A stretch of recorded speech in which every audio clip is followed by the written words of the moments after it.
I don't know, man. I woke up and I was shot. I was in the hospital. Okay, so you don't want to talk about that whole thing.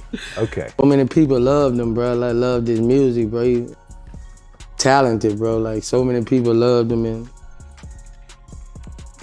loved his music, bro. Yeah.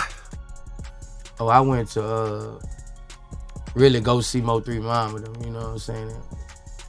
And really just, you know, be there for him, you know. I had a show too. Yeah, you know when you get shot, it's a blessing. Cause God can take you. Because you're still alive. Yeah. So you're happy that you're alive. Yeah, every time I get shot at, I'm happy I'm alive. Okay. Ever since Yella Beezy's recent arrest following Mo3’s death, the streets have been buzzing. But here's something most people don't know. This isn't the first time Yella's name's been tied to some shady business. Rumor has it, Beezy once tried to catch Boosie in a drive-by that didn't go as planned.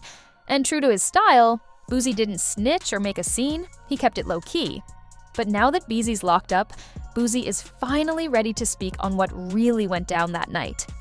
Now when it comes to Mo3 and Yella Beezy, their beef runs deep. Things really started heating up back in July 2019 during the Unruly Citizens Festival. Mo3 showed up expecting to perform, but got stopped by security at the entrance. Meanwhile, Beezy had no problems walking right in.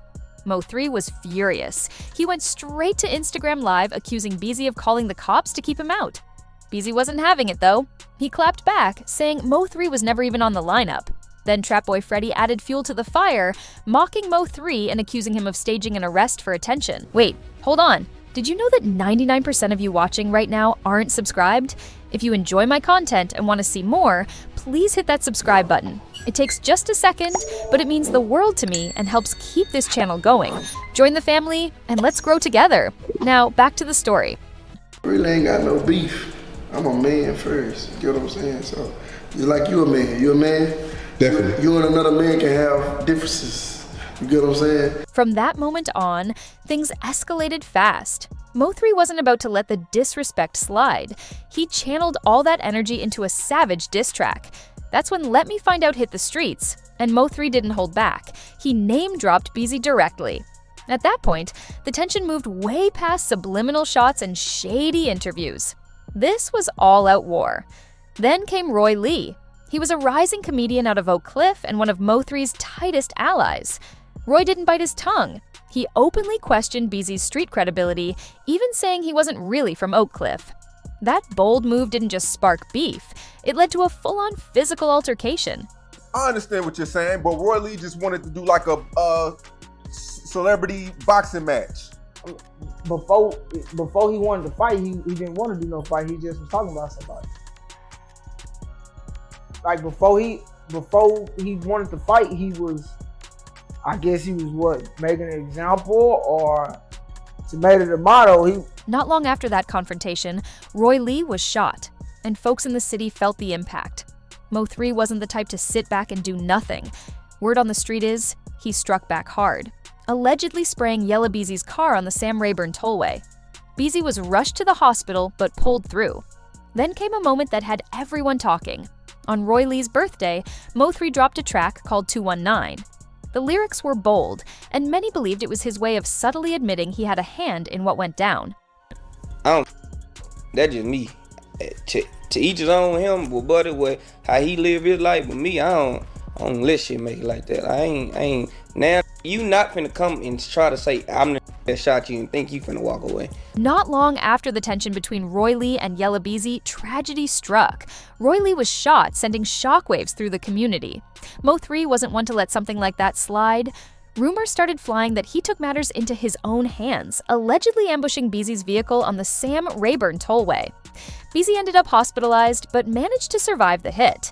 Then, in a move that had the streets buzzing, Mo3 dropped a track titled 219 on Roy Lee's birthday. The message in the song didn't hold back, and many fans took it as a veiled confession, his way of signaling payback without saying it outright. Everything we did, we just did. I was in the mix with it. Okay. You know what I'm saying? If it was this, they let me get a percentage off. Boosie was in Dallas to pay his respects at Mo3's funeral when things took a dangerous turn. While stopping by Big T Bazaar, someone pulled up and opened fire. Boosie ended up getting shot in the leg, but thankfully made it out alive. Now, Boosie's finally breaking his silence. In a recent conversation, he revealed something chilling. Yella Beezy allegedly wasn't finished even after Mo3 was gone. According to Boosie, there was a price on his head too. Word is, someone was trying to take Boosie out simply because of his close ties to Mo3. An attempted hit was made, but true to his code, Boosie didn't involve the authorities. He kept it all under wraps. Until now. Okay. You know what I'm saying? They ain't got no police report or nothing. Really? I told him, nah, ain't no police report or nothing. Okay, so we don't have to talk about the actual Nah. situation. Let's not forget, after Mo3 was killed, Yella Beezy wasn't done. He was locked in on revenge, making it clear that anyone who sided with Mo3 was now a target. Boosie getting shot? That wasn't random. It was a message. Now Beezy is sitting in Dallas County Jail facing a capital murder charge. Initially, his bond was set at $2 million, but surprisingly, it got knocked down. He ended up posting $750,000 and walked out. But let's be honest, his name keeps surfacing in too many serious cases. If things keep stacking up, he might be looking at a long stretch behind bars. Conway now returns to jail with a $750,000 bond instead, so it went from $2 million to $750,000. Conway. From the Roy Lee incident to Mo3's murder, and now whispers of yet another hit, Yella Beezy's name keeps surfacing, and his track record is looking more and more alarming. Back in January, tragedy struck again at Slappy's Express Car Wash in Forest Hill, Texas. Rising rapper Lil Ronnie was gunned down, and in a devastating turn of events, his 5-year-old daughter was also caught in the gunfire and lost her life. The streets were shaken, and the brutality of that moment left a lasting scar. Suspected of a man and his 5-year-old daughter in Forest Hill.